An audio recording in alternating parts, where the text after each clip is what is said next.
What if you weren't afraid of anything? How would your life have changed?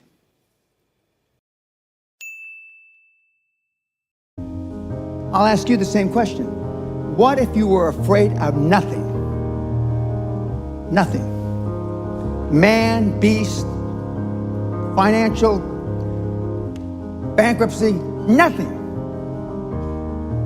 Do you understand what that would mean?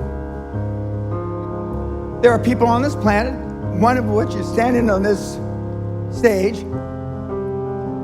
I'm not afraid of anything.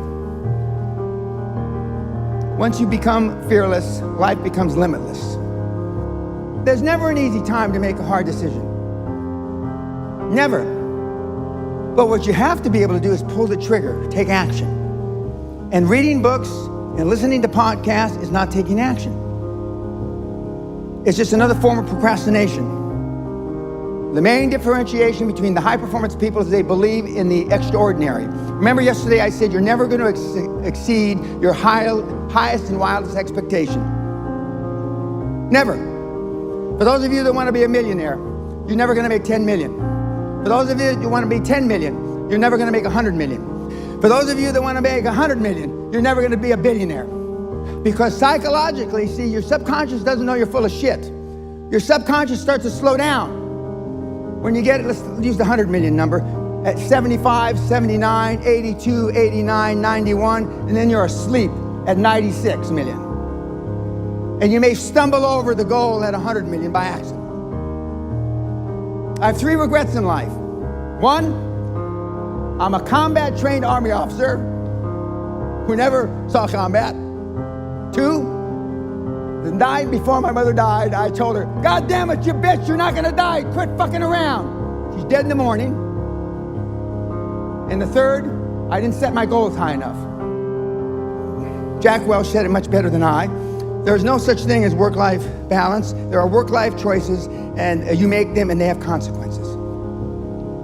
There are consequences that I didn't go to our daughter's sweet 16 birthday party. There are consequences. But are they greater than the consequences of you being dirt fucking broke when you die? You ask yourself that.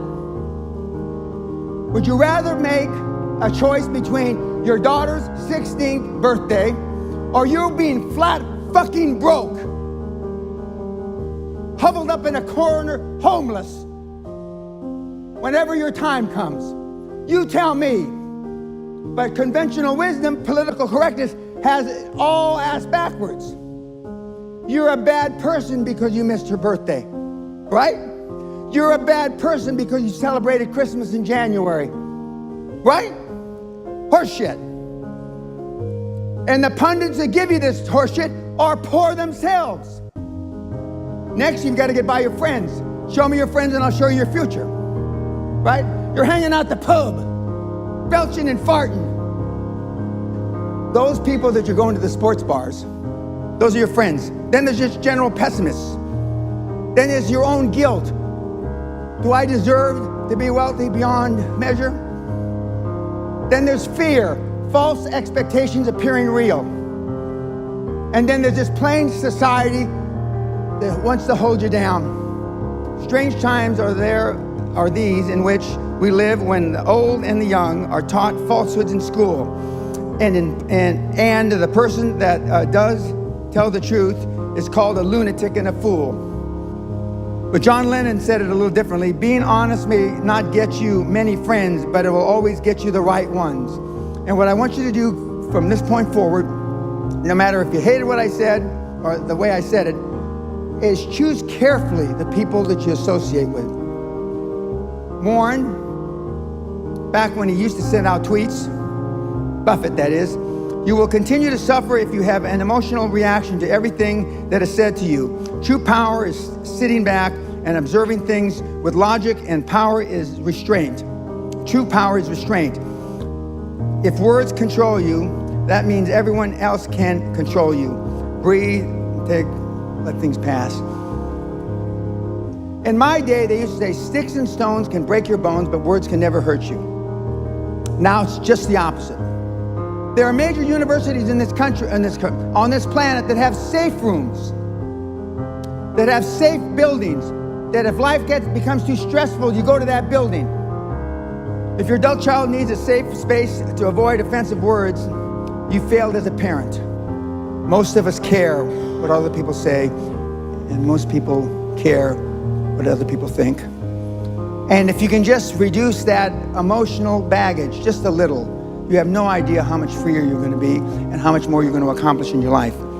Most people just have piss poor habits. And, I've had these same habits for about 50 years now. When I do feel wimpish, I just say, what's wrong with you, you cunt? Come on. And I just go out and do it. And I know that if I hadn't built up these habits 20, 30 years ago, at age 70, I certainly wouldn't be doing this. I mean, good habits are hard to come by. But what's even harder to come by are people that have good habits that you can be around. Machiavelli said, a ruler is judged by who he surrounds himself with. If I were to decide what kind of person you were by the people that you are closest to, what would I think of you? How would I judge you? So people don't spend enough time selecting that peer group, even Correct. if they have the good habits. You're Correct. saying that's not enough. Yeah, because they go to default. Okay. What are some of your other good habits? I never give tacit approval, but I go out of my way to make sure that if I hear bullshit, I tell them it's bullshit. Keeps you with the right people. It Correct. gets your message out loud and clear. Correct. No tacit approval. Good. Give me a couple more. Sam Walton's sundown rule. That means that before he left the office every day, everything on his desk, every message that came in, he answered. So I clear my desk every day. All right, so over-communicate, and other people should too. The thing that most of you lack in is time management. The reporting system I use as a young officer with NATO. And it's basically, what are you going to do? What are your goals for the day? What did you accomplish yesterday? And challenges. And then the following week, you didn't, when you say what you accomplished, if what you accomplished doesn't relate back to the goals you had set for the week, then there's a disconnect. Well, if you said you were going to do this on Monday, and then on the next week you didn't do it, not only didn't you do it on Monday, you didn't do it the whole week. And challenges come up, speed bumps, I call speed bumps. You broke your leg, you did this, you did that, Now to me, those aren't speed bumps, When I showed up for my meeting with Klaus Kleinfeld in a wheelchair with a drip, well, I was almost dead 3 days before. I mean, that's commitment. Kids are not programmed for success. But once in a while, there are kids that were trained, programmed. That's little Tiger Woods when he's 3 years old on television, showing him how to hit a golf ball. The Williams sisters were programmed for success since they were little. I was programmed by accident. My dad only had one goal for me growing up, to keep me alive till I reached the age of reason. So my mother spent her whole life trying to make me what she wasn't. Can you say the same for you, your parents, your children? No. So I'm not here by fucking accident. And yet I still push the envelope. I believe with all my heart, you were meant to achieve. I believe, and this is the only religious thing I'm going to say, is I believe whoever the fuck put us here, however the fuck we got here, we were put here to be all we can be, not a fraction thereof. Not a fraction thereof.